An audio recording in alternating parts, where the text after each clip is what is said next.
Boa noite, pessoal. Você que está chegando. Nós vamos ter mais uma palestra com o nosso querido Padre José Villanova. Vai convidando aí o pessoal para participar com a gente, vai compartilhando essa live, vai chamando os amigos, os estudantes, né? O pessoal aqui da Pastoral Universitária. Vai chamando o pessoal para participar com a gente. Semana passada nós tivemos a primeira palestra, né? A parte 1. E aí a gente percebeu que precisaríamos de mais tempo para continuar o assunto. E aí falamos com o padre aceitou. Então hoje nós iremos retomar o assunto, né? E ele vai continuar de onde ele parou na semana passada, né? Trazendo a parte 2. Então, vai compartilhando aí essa live, vai chamando todo mundo. Vamos, nosso coordenador já chegou. Vamos embora. Só esperando agora o Padre José, ele que vai continuar o tema que nós vimos na semana passada, né? A gente percebeu que não dava tempo em uma live só, então... Oxente. Lucas, Padre, eu tô tentando colocar o senhor, mas está dizendo que o senhor está indisponível. Não sei se o senhor consegue solicitar para entrar na live.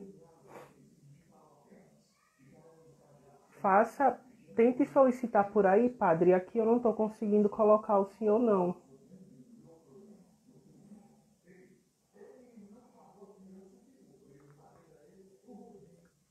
Pronto.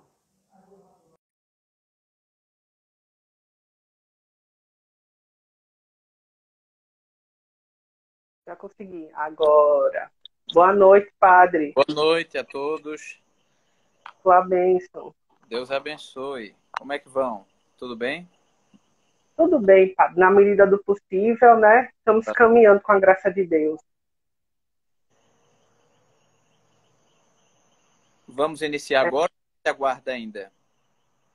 Vamos iniciar, padre. Eu só quero dar um aviso, porque antes que eu esqueça. Gente, amanhã nós vamos ter uma missa às 4 horas no Oratório Nossa Senhora do Rosário. Será para a Pastoral Universitária. Temos disponíveis 15 vagas, porém nós só temos 5 pessoas para participar da missa. A missa vai ser transmitida aqui no nosso Instagram, mas seria bom que quem pudesse participar que possa ir lá para o Oratório Nossa Senhora do Rosário. Quem tiver interesse em participar, fala aqui no direct que o pessoal vai lhe dar todas as informações, tá certo? A missa vai ser amanhã, às 4 horas, com transmissão aqui pelo nosso Instagram. Era só isso, padre. Agora é com o senhor. Pronto. Então vamos começar pedindo a iluminação do Espírito Santo e o auxílio da Santíssima Virgem Maria. Em nome do Pai, do Filho e do Espírito Santo. Amém. Vinde, Espírito Santo, enchei os corações dos vossos fiéis e acendei neles o fogo do vosso amor. Enviai, Senhor, o vosso Espírito e tudo será criado e renovareis a face da terra. Oremos. Ó Deus, que instruístes os corações dos vossos fiéis com a luz do Espírito Santo, fazei que apreciemos retamente todas as coisas segundo o mesmo Espírito e gozemos sempre de sua consolação por Cristo nosso Senhor. Amém. Ave Maria, cheia de graça, o Senhor é convosco. Bendita sois vós entre as mulheres, bendito é o fruto do vosso ventre, Jesus. Santa Maria, Mãe de Deus, rogai por nós, pecadores, agora e na hora da nossa morte. Amém. Santa Maria, esperança nossa, sede da sabedoria, rogai por nós. Em nome do Pai, do Filho e do Espírito Santo. Amém. Então, mais uma vez, boa noite a todos que acompanham esta live. E hoje nós vamos fazer uma continuação daquela formação da semana passada a respeito dos deveres de Estado do estudante. Então, o terceiro ponto, estamos sobre alguns pontos, né, sobre a vocação, aquelas obrigações que são propriamente pertinentes à vida do estudante. E hoje nós vamos falar de algo importantíssimo, que é o aspecto sobrenatural desta vivência dos deveres do Estado do estudante. Então, em primeiro lugar, sobre este aspecto sobrenatural, nós devemos considerar uma palavra, a palavra chamada vida. Mas quando falamos vida, estamos falando a mesma vida que Cristo fala. Como ele disse, né? Eu vim para que todos tenham vida e a tenham abundantemente. Portanto, não é qualquer vida, mas é a vida da graça. Existe uma graça, existe uma santidade próprias do estudante. Infelizmente, muitas pessoas têm uma visão equivocada. Quando nós falamos de vida, elas pensam apenas no aspecto biológico. Mas estamos falando de vida espiritual. Nós estamos falando daquela vida qualitativa que Deus nos concede. Portanto, ser estudante é ser estudante com sua vida. E quando dizemos que é ser estudante com sua vida, estamos falando da vida da graça. E é bom que a gente tenha essa consciência. Deus nos concede graças de estado. Para cada estado de vida que Deus nos pede, Deus nos concede graças especiais. Assim também, para um estudante, alguém que tenha a vocação para a vida intelectual, por exemplo, né? Para um estudante, Deus lhe concede graças especiais, graças próprias para o seu estado de vida. Né? Então, antes de tudo, nós precisamos da graça. Isso não tenhamos a menor dúvida. É trabalhar por um esforço perdido, não viver na graça de Deus, não se esforçar para viver na graça de nosso Senhor. E para isso nós já sabemos muito bem o que nos ensinam os preceitos da nossa religião, mas sobretudo o Evangelho de nosso Senhor Jesus Cristo, como nós devemos viver na graça de Deus. Jesus Cristo disse, nem todo aquele que diz Senhor, Senhor entrará no reino dos céus, mas aquele que faz a vontade do meu Pai que está no céu. Então, olha, fazer a vontade do Pai. Muitas vezes nós não conseguimos fazer. Por isso mesmo que nosso Senhor Jesus Cristo deixou o sacramento da confissão. Então, para se ter a vida da graça, a gente precisa lembrar o que é necessário para a vida da graça. Vida de oração e vida sacramental. Vida de oração e vida sacramental. Um estudante sem essas duas coisas, ele não vai ser um estudante que vai estar agradando a Deus com suas atividades. As suas atividades serão meramente humanas. E elas voltarão para o pó. Né? Não terão nenhum valor diante de Deus. Serão aquelas coisas que a ferrugem destrói, que a traça corrói, que ainda que manifestem um valor humano admirável, mas por estarem isoladas de Deus, apartadas de Deus, elas estão fadadas também à corrupção e vão se acabar, vão se destruir e não apontam para a eternidade, não apontam para a vida eterna. Então, antes de tudo, nós precisamos viver na graça para ser filho de Deus, para nos salvarmos como todos. Primeiro ponto, é óbvio. Para que a gente precisa da vida da graça? Para se salvar. De que adiantaria você estudar? De que adiantaria você se especializar na sua profissão? Você levar adiante as suas aptidões naturais? Se não viesse a se salvar, adiantaria de quê? Nosso Senhor Jesus Cristo nos disse, de nada adiantaria o homem ganhar o mundo se ele viesse perder a sua alma. Então, por que nós precisamos da graça? Precisamos para nos salvar. Sem a graça, ninguém se salva. Sem a graça, ninguém tem a Deus. Nós necessitamos ainda, como estudante, da graça, porque a graça ela aperfeiçoa as faculdades superiores. A graça, ela como que vai não apenas dar um sentido superior a tudo aquilo que fazemos, mas ela nos dá um auxílio sobrenatural naquelas faculdades naturais que nós já temos. Aquelas aptidões naturais que nós já temos, quando estamos na graça de Deus, essa graça de Deus nos dá um impulso. Algumas pessoas talvez nem percebam, porque junto com a graça de Deus também vem tentações. O demônio vai tentar quem está na graça de Deus. Mas nós temos um impulso para fazermos tudo aquilo que fazemos. Necessitamos desta integridade que existe entre alma e corpo. Tudo aquilo que fazemos com o nosso corpo, que seja também uma atividade de nossa alma, plenamente para fazer a vontade de Deus. E essa integridade nós precisamos para sermos lançados para cima. É difícil fazer certas coisas humanamente boas sem a graça santificante. E para pensarmos que para fazer coisas sobrenaturalmente boas é impossível sem a graça santificante. Ainda que as pessoas vejam e considerem um ato bom, são obras mortas, né? São obras que não contribuem diretamente para a salvação. Mas mesmo a graça santificante, ela é capaz de fazer com que os nossos atos humanos sejam melhores humanamente falando. Então, certas coisas são difíceis de se fazer sem a graça santificante.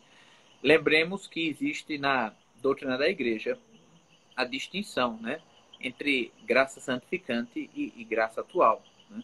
A graça santificante, ela nos é concedida pelo batismo, né? E ela é perdida quando alguém comete um pecado mortal, mas ela é recuperada pelo sacramento da confissão. A graça santificante é a amizade com Deus. É a alma estar profundamente unida a Deus e não estar apartada dele. Nós temos graças atuais, que são graças que recebemos na nossa vida. Não, eu alcancei uma graça, né? Eu pedi a Deus uma graça e alcancei. Essas graças atuais, elas não são em si o penhor da eternidade. Elas não são em si a união com Deus. Elas nos apontam para a união com Deus. Muito mais importante do que a pessoa receber qualquer graça, né, nesse sentido, eu recebi uma graça, é viver na graça de Deus. Então, essa distinção entre graça santificante e graça atual, nós precisamos ter. E aqui, quando eu falo de graça, eu estou falando de graça santificante. As outras graças, Deus pode lhe conceder ou não. Que você peça a Deus, eu estou precisando de uma graça, peço por intercessão de São Fulano que me ajude a alcançar essa graça. Se for para o seu bem espiritual, se essa graça atual ajudar a crescer a sua graça santificante e lhe conduzir a Deus, Deus vai conceder. Se essa graça atual ela fosse colocar em risco a sua graça santificante, ou por qualquer outros meandros da vida, fosse lhe acabar afastando de Deus, ou fazendo com que você trocasse um bem maior por um bem menor, Deus não vai lhe conceder. Então, não estou falando de graças atuais, mas da graça santificante, né? Então, por que necessitas, né?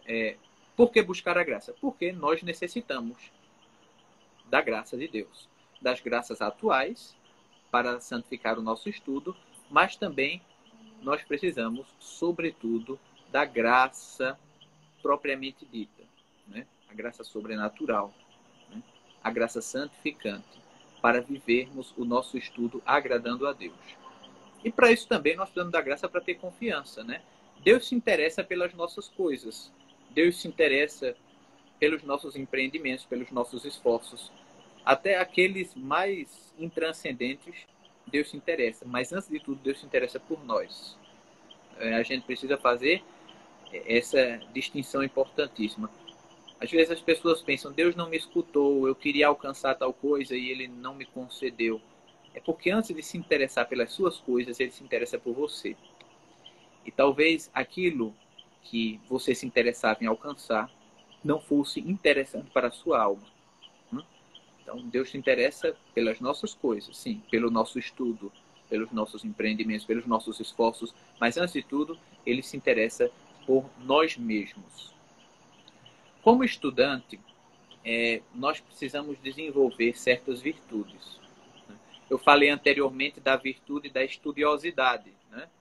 Queria só lembrar aqui, né, que Santo Tomás de Aquino disse que o oposto da virtude da estudiosidade é o vício da curiosidade. A curiosidade viciosa, ela é o contrário da estudiosidade. Daí se compreende muito claramente que a estudiosidade não é a pessoa estudar ilimitadamente. Estudar ilimitadamente pode ser um aspecto do vício da curiosidade. A pessoa buscar conhecer coisas que não lhe interessam, coisas que não lhe acrescentam, coisas que não são dos seus deveres de Estado conhecer. Então, ocupar a mente com coisas totalmente inúteis. Claro, aqui nós estamos falando daquilo que se diz de conhecimento inútil, né? Tem gente que vai, não, conhecimento inútil. Tem gente que tem muito conhecimento inútil. Essa expressão conhecimento inútil quer dizer um conhecimento que muitas vezes não tem uma aplicação direta, que não tem uma aplicação positiva, né? No sentido positivo de positivismo, né? Mas o conhecimento, ele tido como busca da contemplação da verdade, ele é sempre algo útil. Pelo menos ele é útil para elevar a alma a um estado de conhecimento superior, para elevar a alma à contemplação de outras verdades. Mas é diferente da curiosidade. A curiosidade é uma busca desordenada exatamente pelas coisas inúteis.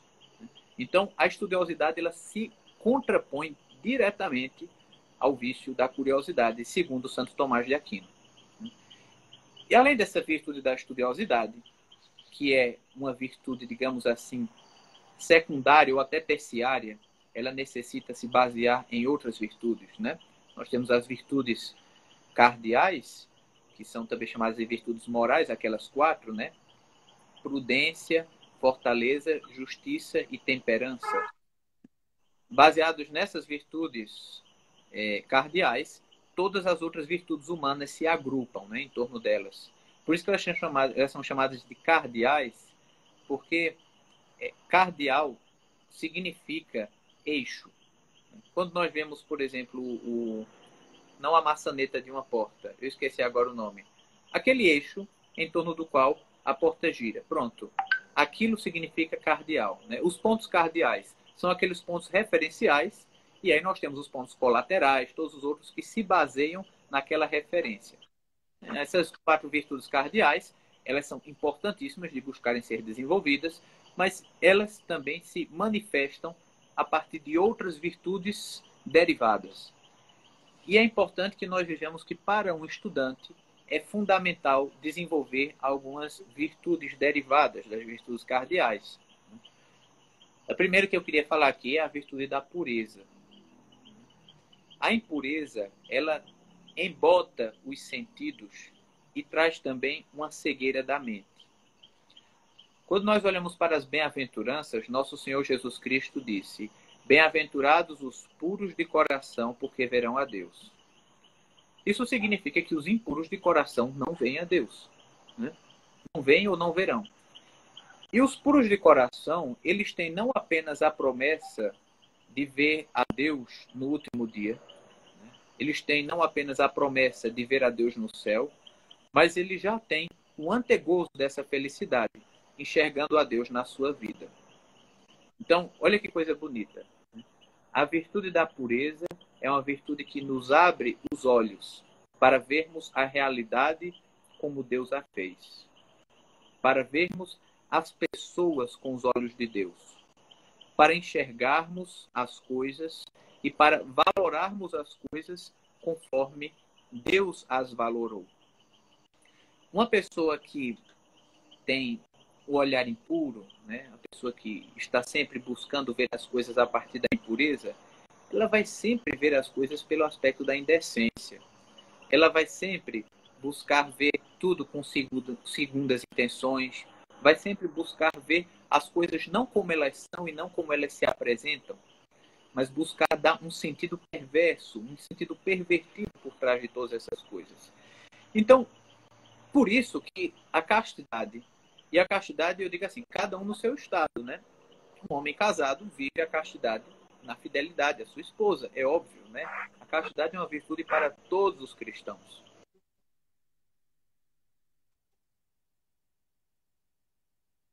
Caiu?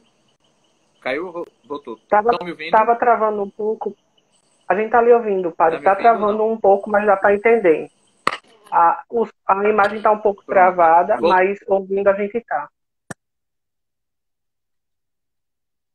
O áudio tá bom? Tá assim, a gente consegue lhe ouvir. Tá, consegue, né? Isso, Então tá bom. conseguimos. O mais importante é o áudio, né? Então, a virtude da pureza, né? Que nós também, né? De maneira mais clara assim, né? A virtude da castidade. E aqui lembrando que a castidade é uma virtude para todos. Deus não fez a castidade apenas para os celibatários. Deus não fez a castidade apenas para aqueles que fazem voto de castidade. Mas ele fez a castidade para todos. Todos os cristãos, de acordo com o seu estado, são chamados a viverem a castidade. E como eu disse, né, o homem casado tem a forma dele viver a castidade na fidelidade com a esposa, né, tendo os atos próprios naturais conforme Deus criou, né, vivendo também com o seu coração voltado unicamente para a sua esposa, porque a pureza diz também faz referência também não apenas a atos externos, mas a predisposições interiores, né? Se fere muito a pureza apenas por pensamentos, né? Apenas por olhares. Então, o vício da impureza, ele traz essa cegueira da mente e ele vem embotando os sentidos. Né? A castidade, né? Ela dispõe a pessoa para o grau máximo de realizar com perfeição a atividade intelectual. Por quê? Quando eu penso na atividade intelectual, e aí eu vou falar depois da próxima virtude, isso vai ser compreendido claramente, né? A atividade intelectual requer de nós um esforço para observarmos a realidade tal qual ela é. Quando alguém tem o vício da impureza, de olhar as coisas com olhos impuros, essa pessoa tem o péssimo hábito de adulterar a sua interpretação da realidade. Então, por isso que a impureza, ela cega, ela embota não apenas os sentidos, mas ela também turva o discernimento da razão. Então, é muito importante que o estudante busque ver a pureza. É muito difícil nos dias de hoje, né? Nós vivemos num mundo hipersensualizado, né? Mas nós devemos lutar. Essa é a nossa luta, né? Essa é a nossa batalha. Essa é a nossa frente de combate. Né? Buscar viver a pureza. O estudante será tão mais eficiente e fiel a Deus no que ele faz, quanto mais puro for o seu coração. Bem-aventurados os puros de coração, porque verão a Deus. Ver a Deus no seu estudo, né? Ver a Deus nas suas atividades e ter a promessa de contemplá-lo eternamente no céu é algo que não existe valor que possa pagar. A outra virtude muito importante que o estudante precisa ter é a virtude da humildade. Nós escutamos no Evangelho de ontem, do domingo, né? Nosso Senhor Jesus Cristo dizendo: eu te louvo, ó Pai, Deus do céu, Senhor da terra, porque revelastes estas coisas aos pequeninos e humildes, as escondendo aos sábios e entendidos. Vocês querem a sabedoria? Querem. Não estamos aqui querendo dizer que Nosso Senhor vai esconder as coisas dos que buscam a sabedoria. Mas para se ter a sabedoria que vem de Deus, é necessário ter a humildade, porque Deus resiste aos soberbos. Nosso Senhor concede as suas luzes a partir daqueles que se fazem humildes diante de Deus. E por que isso? Isso a gente entende não apenas sobrenaturalmente, né, porque Deus vai recompensar os bons, né, Deus vai recompensar os bons e castigar os maus, mas nós entendemos também isso naturalmente. Né, porque a humildade, ela flexibiliza o espírito do homem, no sentido do espírito do entendimento, no sentido do intelecto, né? Para que ele possa se moldar à verdade, né? É a adequação da inteligência ao objeto. Aqui eu me lembro com certeza, né, do Dr. Angélico, né, Santo Tomás, quando ele definia o que é a verdade. Ele diz assim: veritas est adequatio rei et intellectus. A verdade é a adequação das coisas e do intelecto. E essa afirmação de Santo Tomás do que é a verdade, isso era para ser fundamental em todas as ciências, né? Infelizmente, na pós-modernidade, a verdade não é mais interessante, né? Se fala muito de discursos, coisa e tal, e uma verdade que é estabelecida a partir da consensualidade. A verdade é o que ela é, independentemente do que consensos possam estabelecer ou não, né? Mesmo que venha a se considerar como, sei lá, o consenso da comunidade científica futura, essas coisas, isso é tudo viagem para desviar a ciência do seu verdadeiro foco, que é a busca da verdade. Então, a adequação. O que é a verdade? A verdade é a adequação das coisas e do intelecto. O intelecto, ele precisa... Existe uma razão no mundo e existe uma razão na nossa mente. O mundo, ele foi criado racionalmente. E existe também uma razão na nossa mente. E o que é a verdade? É quando essas duas razões se encontram. A razão que existe na minha mente, ela identifica e reconhece a razão que existe no mundo, nas coisas, né? Ela identifica a razão que existe nas coisas. E a partir desse intercâmbio entre essas duas razões, nós temos aquilo que chamamos de verdade. Portanto, um conhecimento verdadeiro, que é um conhecimento que relaciona a racionalidade que existe na minha mente e a racionalidade que existe nas coisas. Quando eu falo racionalidade que existe nas coisas, não estou dizendo que as coisas pensem, né, mas que elas foram criadas por uma razão, que existe uma lógica nas coisas. Nós que somos católicos e os cristãos todos, lemos o Evangelho de São João, né? E vemos como no prólogo se fala, né, que no princípio era o Verbo, e o Verbo estava com Deus, e o Verbo era Deus, e tudo foi feito por meio do Verbo. Portanto, a razão divina ordenou todas as coisas. E o mundo está impregnado dessa inteligência de Deus, né, pelo seu ordenamento. Então, quando a nossa racionalidade que Deus colocou, essa capacidade que nós temos de raciocinar, né, essa alma intelectiva que Deus colocou em nós, que é um reflexo da inteligência de Deus, embora muito distante, né? Mas é um reflexo da inteligência de Deus, se encontra com a realidade criada, ela é capaz de estabelecer esta relação entre as duas razões. E por que a humildade tem a ver com isso? Eu vou dar um exemplo do que é uma ideologia. Uma ideologia é um discurso estabelecido em paralelo com a realidade. Ele se estabelece paralelamente à realidade. Ele não toca a realidade, ele não se cruza com a realidade e muito menos ele coincide com a realidade, esse discurso, né? A ideologia, ela se estabelece paralelamente. Ela tem lógica? Tem. Ela tem uma lógica interna. Internamente, a ideologia, ela tem uma lógica. Mas essa lógica da ideologia não reflete a lógica das coisas reais. Então, é como se fosse criado um mundo à parte. Um mundo à parte intelectual que não corresponde ao mundo real.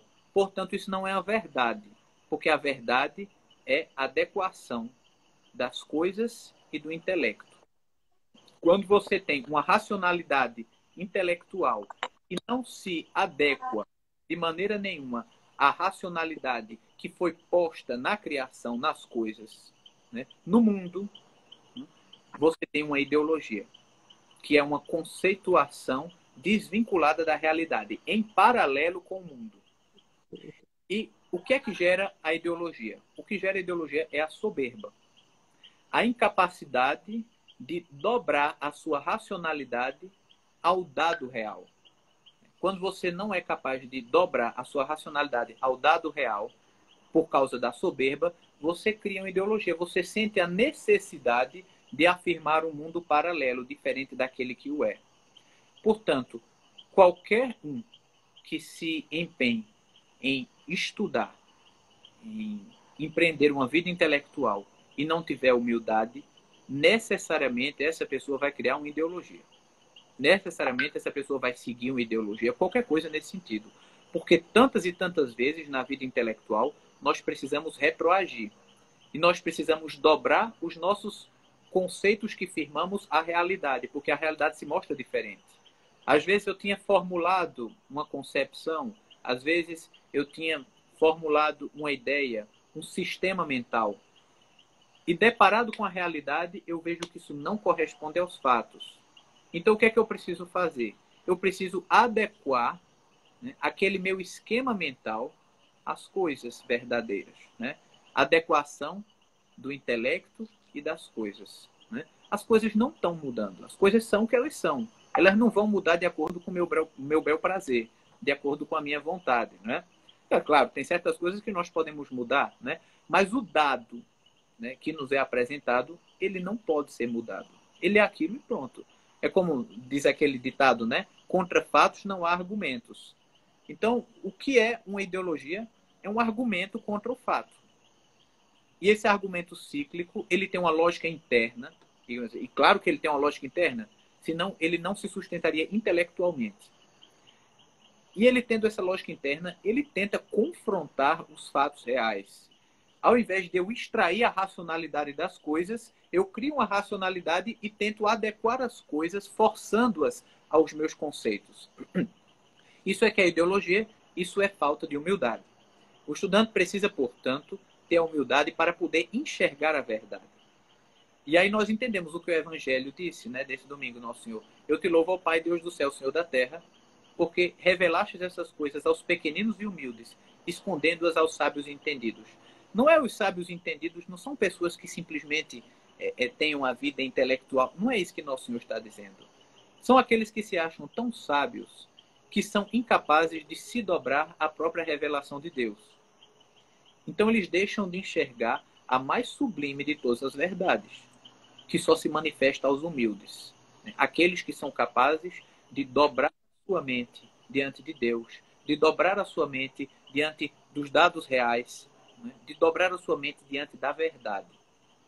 Então, a humildade, ela nos faz flexíveis de espírito. Não estou querendo aqui dizer que a humildade vai nos fazer renunciar às nossas crenças dogmáticas. Isso é uma coisa diferente, né? Até porque as verdades de fé que nós cremos, elas nos foram apresentadas pelo próprio Deus. E, diante disso, o homem precisa dobrar a sua mente, né? E colocá-la a serviço também da fé. Evidentemente, a fé não é irracional, a fé é suprarracional, né? A fé tem certos pontos que a razão não pode chegar, mas a razão jamais vai contradizer a fé. Porque o mesmo Deus que nos deu a luz da revelação, nos deu a luz da razão, né? Ambas são a contemplação, embora de modos distintos, mas da mesma verdade, que é Deus mesmo. Então, além da humildade, é preciso ter a virtude da docilidade. O que é a virtude da docilidade? A virtude da docilidade é aquela virtude pela qual alguém se deixa conduzir. Eu vou dar um exemplo do animal, mas claro que isso é um exemplo imperfeito, né? O que é um animal dócil, né? Um animal dócil é um animal que se deixa conduzir por aqueles caminhos que o seu dono reconhece que são os caminhos melhores, né? Um exemplo avesso a um animal dócil, né? Um jegue empacado. Um jegue empacado, que não quer sair do lugar, que fica ali e aquilo não vai levá-lo a canto nenhum e ele vai tornar-se totalmente inútil porque ele não sai do lugar e não vai para canto nenhum. Pronto. Né? A falta da docilidade faz com que nós empaquemos na nossa vida espiritual e também na nossa vida intelectual.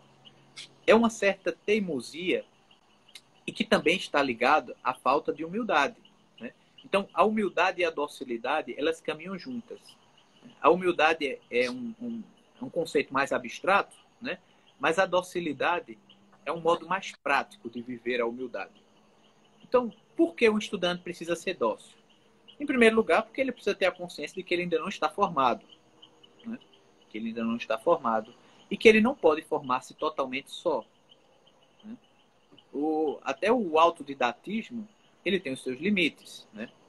Todo autodidata, ele busca mestres, ainda que não sejam mestres de carne e osso, né? Mas ele busca o conhecimento dos anteriores. Né? Ninguém pode ser totalmente original, né? Ninguém pode chegar a fazer grandes coisas se não estiver baseado no legado alheio, no legado dos anteriores. Ninguém jamais fez nada grande sem estar baseado no legado que os anteriores lhe deixaram. Então, por que nós precisamos ser dóceis enquanto estudamos? Porque ainda não estamos formados. E não podemos nos formar totalmente por nós mesmos. Embora saibamos que somos protagonistas de nossa formação intelectual, mas sozinhos nós não podemos. Né? E por isso nós precisamos de uma direção espiritual e uma direção intelectual. Quando eu falo de direção espiritual e direção intelectual, não estou dizendo que o estudante deve se tornar um marionete, absolutamente. Ao estudante foi dado o discernimento para reconhecer o que seria um bom diretor intelectual e o que seria um bom diretor espiritual. Um bom diretor intelectual, um bom diretor espiritual. Quando você tem esse discernimento e você enxerga, né, essa possibilidade de aquela pessoa ser um bom diretor espiritual, um bom diretor intelectual, né, isso se manifesta à sua razão. Embora você saiba que não tem todo o conhecimento para já se considerar formado, você já enxerga, você já vislumbra, em linhas gerais, aquilo que lhe pode levar para uma boa formação. Então, todos nós aqui sabemos muito bem que há pessoas que se autodenominam intelectuais, mas a sua vida intelectual é feito um chantilly, né? Só tem aquele volume, né, aquele brilho, mas consistência não tem nenhuma. Isso ninguém precisa estar totalmente formado para perceber o que é um verdadeiro intelectual e o que não é. Um homem que transmite de fato conteúdos ou uma pessoa que não sai de uma erudição linguística, né? Fica apenas com aquela casca, né? Aquele suspiro. Pronto, um suspiro, né? O suspiro é um exemplo ótimo, né? O suspiro é um doce maravilhoso, mas é um exemplo excelente para descrever um defeito moral, né? Você vê aquilo volumoso, belo, bonito, né? E por dentro oco. Então, há pessoas que são assim também, como direção espiritual, né? Que não seriam bons diretores espirituais, porque a sua vida não tem apresentado frutos, né? Então, às vezes, se vê um grande estardalhaço por fora, mas isso, o nosso próprio sentido da fé, nos faz enxergarmos claramente. Qualquer um que busque a verdade de boa vontade, né? Qualquer um que busque, como é que se diz, de intenção clara, de reta intenção, qualquer um que busque de reta intenção o progresso espiritual e o progresso intelectual, irá identificar claramente quem seria um bom diretor espiritual e um bom diretor intelectual. E para esse diretor é importante que o estudante tenha uma postura também de obediência. Porque há certos meandros da nossa vida que nós não enxergamos. Nós não enxergamos o que está para além da curva. Mas alguém que já fez esse caminho conhece. Então, o que está para além da curva está coberto por uma colina. Eu não consigo enxergar. E aquela outra pessoa, muitas vezes, já passou por aquele caminho e pode nos conduzir, nos ajudar a trilharmos esse caminho de progresso, quer seja espiritual, quer seja intelectual. Então, é necessário escolher para um estudante que quer crescer na vida intelectual e na vida espiritual, um bom diretor espiritual e um bom diretor intelectual. Não estou dizendo que é para ser a mesma pessoa, não. Tá? Tem pessoas que são ótimas como diretores intelectuais, né? São pessoas intelectualmente muito honestas, mas não têm frutos de vida espiritual. Infelizmente, para o estudante seria bom se o seu diretor espiritual fosse também alguém com a vida intelectual manifestamente frutuosa e o seu diretor intelectual fosse também alguém com a vida espiritual manifestamente frutuosa, né? Seria bom que houvessem essas duas coisas. Não precisavam ser as mesmas pessoas, mas que não fosse alguém que tivesse uma virtude antagônica a um defeito que o outro tem, né? Entendeu o que eu estou dizendo? Acho que eu não fui muito claro agora, mas o que eu quero dizer é: o seu diretor espiritual não precisa ser o seu diretor intelectual. Não, não precisa. E certamente não será. Mas que o seu diretor espiritual tenha consciência da importância da sua vida intelectual. E o seu diretor intelectual, ele pelo menos não venha antepor dificuldades, né? Antepor empecilhos à sua vida espiritual. Se for alguém que tenha vida espiritual, é muito melhor. Tá? Se bem que às vezes se torna um pouco difícil, né? Às vezes é um pouco difícil encontrar um diretor intelectual que tenha vida espiritual. Mas se pelo menos vocês encontrarem um diretor intelectual que não venha a ser um empecilho para a sua vida espiritual, já é algo bom, né? Já é algo que uma fogueira foi pulada. E por fim, né, é importante que o estudante ele desenvolva-se virtuosamente a partir da oração. Nós precisamos da oração para quê? Para obter graça de Deus, para praticar as virtudes, para manter a graça de Deus, né? Não só obter, mas manter a graça de Deus. Santo Tomás de Aquino, olha, eu não estou citando qualquer um, né? Estou citando o doutor Angélico, né? Aquele que, eu acho que foi o Papa Leão XIII que disse: o mais sábio de todos os santos e o mais santo de todos os sábios. Santo Tomás de Aquino disse que aprendeu muito mais aos pés do crucifixo de joelhos do que nos livros. Então, é óbvio que eu não estou dizendo para vocês substituírem todos os estudos de vocês pela reza do terço. Não estou dizendo isso. Né? Isso não seria algo lógico. Seria algo que contradiz a razão natural que Deus nos concedeu. Mas tampouco vocês conseguirão ser estudantes que agradam a Deus se não forem verdadeiramente orantes. Então, a oração, ela nos abre a mente a contemplação das realidades eternas. Portanto, a oração também é capaz de dar um impulso à vida intelectual sem precedentes. Um homem que reza, ele é capaz de enxergar realidades que outros não enxergam e ver a realidade de uma maneira muito mais completa, sobretudo se ele tiver a virtude da pureza. Sobretudo se ele tiver a virtude da pureza, ele buscará enxergar tudo com os olhos de Deus, e enxergar tudo também para Deus. Não enxergar apenas as coisas com os olhos de Deus, mas enxergar que todas as coisas, elas refletem a Deus. Então você não apenas vê as coisas com os olhos de Deus, mas você enxerga a Deus em tudo aquilo que ele fez. Não é panteísmo, pelo amor de Deus. Né? Não vamos cair nessa coisa diabólica que é panteísmo, de dizer que Deus, que tudo é Deus e que as plantas têm divindade. Isso aí é coisa de gente que não é cristã, né? É coisa de catimbozê, não sei. Né? Chamem como quiser, mas isso não é coisa de cristão. Mas nós devemos ser capazes de enxergar os traços de Deus naquilo que ele criou. Né? Assim como você enxerga as características de um autor na sua obra de arte. Por exemplo, um dia desses eu escutei uma música e eu disse, olha, eu não conheço essa música, mas isso aqui é Mozart, né? Então, a gente que, quando está habituado às obras de um autor, a gente identifica o seu estilo, né? Então, da mesma forma, um homem que reza, ele enxerga como se fosse a assinatura de Deus na sua criação. E por isso, até na sua vida intelectual, ele é capaz de enxergar além, porque o seu olhar se abre para a transcendência. Ele não fica com essa vista caduca para esse mundo, né? Ele não fica apenas com essa vista caduca nos dados que se encerram neles mesmos e que se acabam e que depois perdem o sentido. Mas ele ancora a sua vida no alto. A âncora é interessante porque ela é lançada para baixo, mas quando a gente reza, a gente lança uma âncora para cima, né? A gente lança uma âncora para o alto. E a nossa vida, tanto profissional, a nossa vida intelectual, a nossa vida espiritual, ela fica toda firmada num sentido transcendente, né? No sentido do alto. Então, lembrem-se disso que Santo Tomás de Aquino disse, né? Que aprendeu muito mais através do crucifixo do que com os livros. Não deixem de ir aos livros, por favor. Né? Mas tampouco deixem de ir ao crucifixo, né? Deixem de rezar, deixem de buscar os auxílios do céu.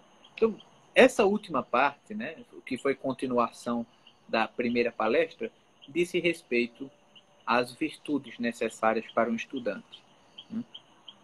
Eu acho que, por mim, eu encerrei essa parte. Se alguém tiver alguma dúvida, alguma pergunta para fazer, né, pode ficar à vontade.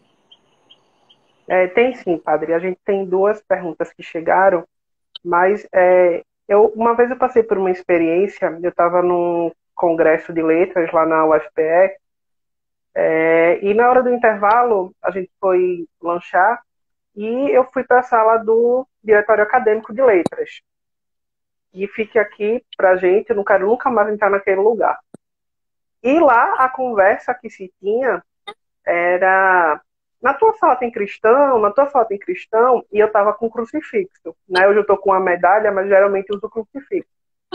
E começaram a questionar, né? Tem cristão, não tem cristão? E aí as pessoas dizem, né? Tem uma pessoa que é da Assembleia, tem uma pessoa que é católica. E aí um dos meninos que estavam, ele disse assim: eu não sei o que é que esses cristãos vêm fazer aqui na faculdade. Na hora, eu fiquei tão perplexo com aquilo que eu não consegui pensar em nada, né? Calado eu estava, calado eu fiquei, mas isso me fez refletir o quanto que nós precisamos estar na faculdade, na universidade, e usar e fazer uso dos nossos deveres e das nossas obrigações enquanto estudante, mas também enquanto cristão, porque, querendo ou não, o ambiente acadêmico, o ambiente universitário, ele propriamente surgiu dos cristãos, né? Nós perdemos espaço e hoje nós precisamos retomar. Aí você veja como esse pensamento dessas pessoas é um pensamento ideológico, totalmente desvinculado da realidade, né? O que é que um cristão faz na universidade, né? O cristão é o que fundou a universidade, né? Então, foi a fé cristã que fundou a universidade. Então, é um questionamento totalmente desvinculado da realidade. Né? Por quê? Porque essas pessoas não se empenharam em desenvolver a virtude da humildade, inclusive a humildade intelectual. E por isso são incapazes de dobrar os seus conceitos, mesmo diante de fatos que estejam patentes, né? Mesmo diante de uma realidade que seja gritante na sua frente, essa pessoa não dobra, porque ela se afixou no seu mundo ideal, naquele mundo ideal dela, ela compreende a lógica interna daquele mundo e vai se inserindo nessa lógica interna, que é totalmente diferente da lógica do mundo exterior, do mundo real, do mundo verdadeiro, e ela vai se inserindo ali, vai se intoxicando de tal forma que ela vai perdendo a capacidade de enxergar a realidade. Pela falta de humildade, as pessoas vão se emburrecendo. Se emburrecer não significa não ter capacidade de exercícios intelectuais. Não é isso que eu estou dizendo. Às vezes essa pessoa vai entrando na vida intelectual e vai se tornando uma pessoa extremamente intelectualizada, mas não enxerga a realidade. Então, é um exercício intelectual a partir de uma coisa ficcional, né? Uma coisa que não existe de fato. Então, isso é burrice. Isso é burrice. Porque para que serviria um intelecto que jamais fosse capaz de se adequar à realidade? Para que serviria um conhecimento se ele nem refletisse a realidade, nem se aplicasse à realidade? Não serve, isso não é conhecimento verdadeiro, né? Isso é um conhecimento falso. Então, por isso que a falta de humildade emburrece. Porque ela faz com que a pessoa perca a capacidade de enxergar a verdade. Isso é muito triste, né? Mas por isso mesmo, como você disse, né? Manifesta uma urgência maior ainda de uma presença cristã marcante, de uma presença católica marcante nesses ambientes que são essencialmente cristãos. Foram criados, né? Foram uma ideia desenvolvida a partir do cristianismo, a partir da religião católica. E por causa disso nós devemos manter esse caráter e essa ligação com os valores eternos que nós cremos e a partir dos quais buscamos viver. Mais alguma coisa? Tem. Eu vou unir duas perguntas aqui, vai ficar só mais uma e a gente está chegando nos 50 minutos, tá certo? Tá. Veja. O que podemos fazer para despertar nos sacerdotes a fecundidade espiritual de ter filhos espirituais? E quais as características importantes e necessárias para um bom diretor espiritual?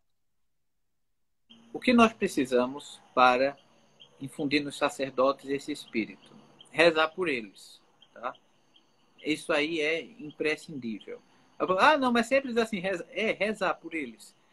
E o pessoal diz, não, tudo acha que se resolve com oração. Sim, e por que você acha que as coisas não se resolvem hoje? Porque falta oração, né?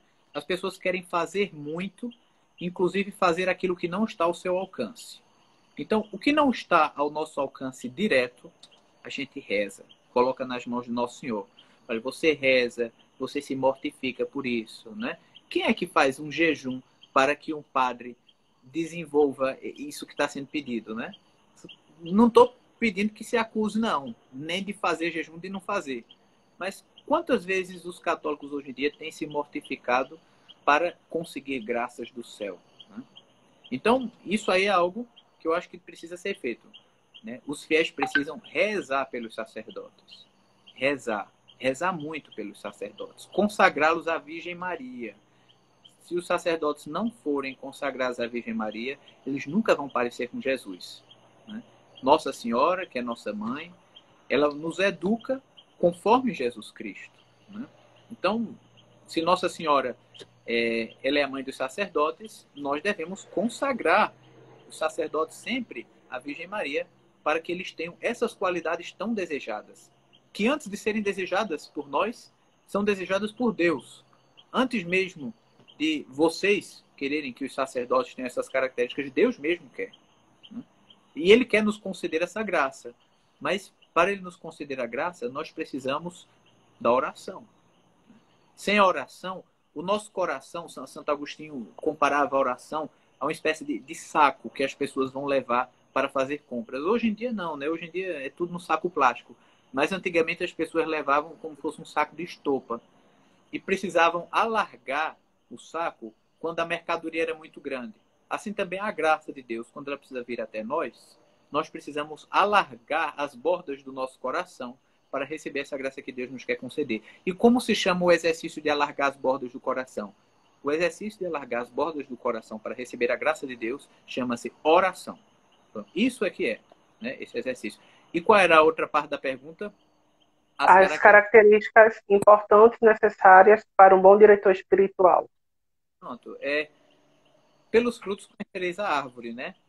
Então, para um bom diretor espiritual, né, um sacerdote que tenha uma vida exemplar, que seja um homem de oração, que seja um homem de reta doutrina, é muito importante, que tenha o conhecimento da doutrina da igreja, né, que tenha essa boa aplicação da inteligência, né, que saiba aplicar a sua inteligência pela sã doutrina. Né. Santa Teresa, até perguntaram a ela se ela preferia um diretor espiritual que fosse mais santo ou mais inteligente. Ela até disse que preferia o mais inteligente, né? Porque santidade era uma obra que os sacramentos faziam. Não estamos aqui dizendo que para um diretor espiritual basta que ele tenha vida intelectual. Não, ele precisa ter uma vida de santidade, ele precisa ser alguém que reze, ele precisa ser alguém que compreenda a fé também a partir de uma experiência pessoal, não apenas de uma conceptuação, né? A partir da sua própria vida, ele dê testemunho. Então, tem algumas características próprias para um diretor espiritual, né? Mas é bom você olhar isso, né? Sobretudo essas, né? Olha, ele é alguém que tem a sã doutrina da igreja de maneira clara, é alguém que pode lhe comunicar, lhe ensinar a santa doutrina, lhe conduzir de acordo com o ensinamento da igreja, ele tem essa capacidade. Outra, é alguém de oração, porque alguém de oração recebe luzes de Deus. Então, quem não reza não recebe luzes, né? Quem não reza tem a mente obscurecida, fica tateando na vida espiritual, mas não consegue enxergar as coisas. Então, como um cego poderá conduzir outro? Né? O próprio Cristo nos diz. Um sacerdote que não... Você percebe, não é um sacerdote de vida de oração frutuosa, ele não pode conduzir ninguém, porque ele é cego. Um cego não pode conduzir ninguém, né? Embora ele tenha a graça de Estado, Deus ainda socorre de maneira magnífica, né? Mas com certeza Deus quer se utilizar daquele que sabe aproveitar os dons que Deus concedeu. Por fim, padre, é possível readquirir a virtude da pureza nesse mundo tão sexualizado? Com certeza é possível readquirir. Trabalho duro, mas é possível readquirir, né? É possível sempre readquirir a virtude da pureza. Se não fosse assim, Santa Maria Madalena nunca teria visto a Deus. E pelo contrário, ela foi a primeira que viu a Cristo ressuscitado, né? Os puros de coração verão a Deus. Santa Maria Madalena foi a primeira que viu Cristo glorioso. Então, a virtude da pureza, ela pode ser, sim, readquirida. Como ela pode ser readquirida? Primeiro, pela guarda da vista, né? A pessoa não precisa ver tudo, né? E tem certas coisas que Deus não quer que nós vejamos. Tem certas coisas que ferem a alma se a gente buscar ver. Se acabou vendo, como é que eu digo? Uma pessoa andando na rua acabou vendo algo que lhe chamou a atenção, imediatamente guarda a vista, né? Baixa a vista, olha para o outro lado, né? Procura olhar. Pelos olhos que entra a maior parte da impureza. Outra coisa que é importante para readquirir a pureza é um tratamento chamado confissão, né? E a pessoa precisa fazer um tratamento, porque a impureza é como se fosse uma doença crônica. E uma doença crônica precisa de um tratamento longo, uma evolução gradativa, uma evolução lenta. E outra coisa que precisa para readquirir a virtude da pureza, em grau muito elevado, a virtude da humildade. Quem quer recuperar a virtude da pureza precisa ter a virtude da humildade em grau muito elevado. Porque é bem provável que essa pessoa vá precisar tantas vezes pedir a Deus perdão pela mesma coisa. Voltar várias vezes a Deus pedindo perdão e tantas vezes se corrigir naquilo que ela já havia se corrigido, mas que errou de novo. Então, é um trabalho árduo, com certeza. Mas é muito possível de se fazer. Não só é possível, como é extremamente desejado por Deus. Deus quer que todos os seus filhos tenham a pureza. E aqueles que perderam a pureza, eles, quando recuperam a pureza, eles veem que grande preciosidade essa virtude tem. Aqueles que recuperam a pureza, eles veem a grande alegria de viver na pureza, porque eles conheceram também a desgraça insalubre que é viver com olhares impuros, né? Que é viver a partir de uma perspectiva de um coração impuro. Então, é muito possível recuperar a pureza. Agora, o que é que a pessoa precisa? Olha, a pessoa precisa de humildade, a pessoa precisa de paciência, precisa recorrer sempre ao sacramento da confissão, né? E essas coisas são imprescindíveis para recuperar a virtude da pureza. E sempre guardar a vista, né? Fazer esse exercício constante de guardar a vista. É o tempo todo, essa vigilância é sempre. Sem isso, a pessoa perde a pureza muito facilmente. Mais alguma coisa? Não, padre, as perguntas eram só essas. A gente agradece mais uma vez ao senhor pela disponibilidade, né? Eu acredito que a gente teremos muitos assuntos para frente ainda. O Lucas vai entrar muitas vezes em contato com o senhor, né? Então, em nome de toda a nossa pastoral universitária, a gente agradece imensamente, porque eu acho que foi muito edificante para a gente, né? Tanto a primeira parte como hoje. Que o Senhor possa continuar dando frutos no seu ministério. O Senhor estará sempre nas nossas orações, nos nossos textos. O Lucas já está aí perguntando se próxima semana tem mais. Eu acredito que sim. Dá uma risada. É missa de domingo, é que tem toda semana? Não, calma aí. Mas com certeza o Senhor voltará muito mais vezes aqui. Eu lembro que essa live também ficará salva aqui no nosso Instagram e também no nosso canal no YouTube. Então, você pode ver e rever várias vezes, né? Vamos marcar muito mais vezes ainda com o padre, porque com certeza todos nós estamos sendo muito edificados. Padre, vou pedir a sua bênção. E para encerrar com a bênção, só queria dar o aviso que amanhã nós temos missa às 4 horas no Oratório Nossa Senhora do Rosário. E ainda tem vaga. Quem quiser participar, fala aqui no nosso direct que o pessoal da comunicação vai lhe dar todas as informações necessárias. Também os nossos grupos de formação que acontecem durante a semana pela internet. É só falar aqui no nosso direct que o pessoal da comunicação vai entrar em contato com você. Padre, nos dê sua bênção e a gente encerra a nossa live de hoje. O Senhor esteja convosco. Ele está no meio de nós. Abençoe-vos Deus Todo-Poderoso, Pai e Filho e Espírito Santo. Amém. Amém. Ó Maria concebida sem pecado, rogai por nós. Rogai por nós e recorremos a vós. Boa noite a todos. Até a próxima, se Deus quiser. Até a próxima, Padre. Muito obrigado. Todo mundo que acompanhou, agora já com a bênção do sacerdote, vamos todos ficar com Deus e vamos ver se na próxima semana tem mais. Tchau, minha gente.